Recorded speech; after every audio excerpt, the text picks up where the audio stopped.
गोटे मसरे आपण मुह को बहुत गोरा करने को चाहते पूरा बॉडी को आप गोरा करने को चाहते ताले यही फेस पैक को आप आज पाखु लगेगा आरंभ कर दिंतु देखिए आपंक स्किन केते मात्रा ग्लो करिवो ता सहित आपंकर टैन दूर हो आपंक फेस रे जो ब्लैक स्पॉट एरिया अच्छी सब दूर हो पिंपल बाहर बंद हो तो से यही बढ़िया होम रेमेडी पैक बनवाई कौन कौन दरकार पूरा नेचुरल उपाय बिना केमिकल फ्री रे आम घरे बनवा जहाँफल घरे उपाय आम आम मुह को बहुत गोरा कर बहुत सुंदर करिपरिबा तो सेथि लगी हमको कौन कौन दरकार तो सांग माने केमती अछंती आशा करछि समस्ते बहुत भलरे थिबे तो मो वीडियोटी को लास्ट पर्यंत देखिबे जदि आपण लास्ट पर्यंत न देखिबे स्किप कर देबे ताले आपण बिल्कुल भी जानि परिबेनी तो सेथि लगी वीडियोटी को लास्ट पर्यंत देखिबा मो चैनल को जदि सब्सक्राइब करनांदी तो आगे जाके सब्सक्राइब कर दियंतु पाखरे थिबा नोटिफिकेशन बेल आइकन को मध्ये दबाई देबे तो फ्रेंड्स चलंतो स्टार्ट करबा तो से लगी आमको कौन दरकार तो से लगी जोटा कि आमको दरकार पूरा हलदी जोटा कि आम घरे किचन ले बहुत सहजरे मिल जाव ता संगे आमको दरकार दही जोटा कि आप किचन ले मिल यहाँ आम पूरा किचन जिनस यूज करके बनइबा तो ये मुझे दही 2 स्पून नहीं हलदी नहीं आपड़ जो क्वांटिटी यूज करेंगे से हिसाब से आप नहीं पारे ता संगे ये नहीं रोज वाटर देखिपे ये रोज वाटर नहीं यही सब जिनस आम स्किन पर नेचुराली ग्लो करता है बहुत बहुत बढ़िया जदि आपण देह बहुत मात्रा कला पड़गला आपड़ गोरा करने को चाहूँगी ताले यही फेस पैक बनईकि आप घरे लगातु सबुदिन सकाळु गाधेला पूर्व आपको भल भाव में लगातु तापर फेस वाश करूँ तो ये मुझे एलोवेरा जेल देखिपे ये मुझे एलोवेरा जेल नहीं तो अल्प मात्रा एलोवेरा जेल नियंतु जदि आप घरे नेचुरल प्लांट लगे से भी आप नहीं पारे तो ये मुझे एलोवेरा जेल नहीं 1 ରୁ 2 स्पून भितर आप देखिपे ये एलोवेरा जेल नियंतु तापर यही सब जिनस को मिसई दिंतु यही सब जिनस को जितेबाला आप मिसैबे हल्का हल्का कर मिसैबे बेसी जोर करके मिसैबे ना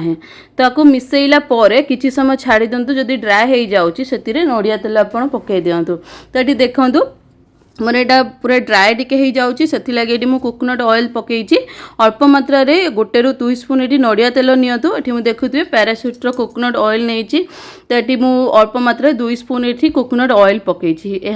आम स्किन को बहुत मात्रा ग्लो करता है आ नड़िया तेल हलदी आम स्किन पे नेचुरल उपाय बहुत बहुत बढ़िया तो यही सब जिनस को पकईकि भल भाव में आमको मिसई नबार अच्छी जदि आपण देहर बहुत मात्रा टैन हो जाए देखिए आपको गोटे सप्ताह जब भल भाव यूज करेंगे आपण स्किन केते मात्रा गोरा हवा को लगे बहुत सफा देखा आपन को समस्ते पचारे जे आप कौन लगौले तो यहीपरि भाव में आम होम रेमेडी फेस पैक एकदम रेडी हो जाए तो आपको आम लगेगा मो फेस रे तो फेस रे लगेला आगु आप फेस को भल भाव में क्लीन कर दिंतु तापर आपको लगातु देखो यहीपरि भाव में मो फेस को भल भाव में फेस वाश लगे क्लीन कर देछि तापर ये मो हाथ में ही लगाऊँगी जदि आपण पाखे ब्रश अच्छी लगे पारे तो आपण को फिंगर साहाय्य पूरा फेस रे लगातु जदि आपण चाहिए पूरा बेकरे है कि हाथ में जो जो जगह टैन हो जाए ब्लैक हो जाए आपण लगातु देखिए बहुत जल्दी आपको रिजल्ट बहुत बढ़िया आसो जदि आपण बेकरे कला दाग कौणी कला दाग सबुआड़े हो जाए ना सबुआ को लगे पारे तो मुझे आपको देखा देखो किसी समय छाड़ी दिंतु आप फेस रे लगेला पर टिके ड्राए हो देखिपे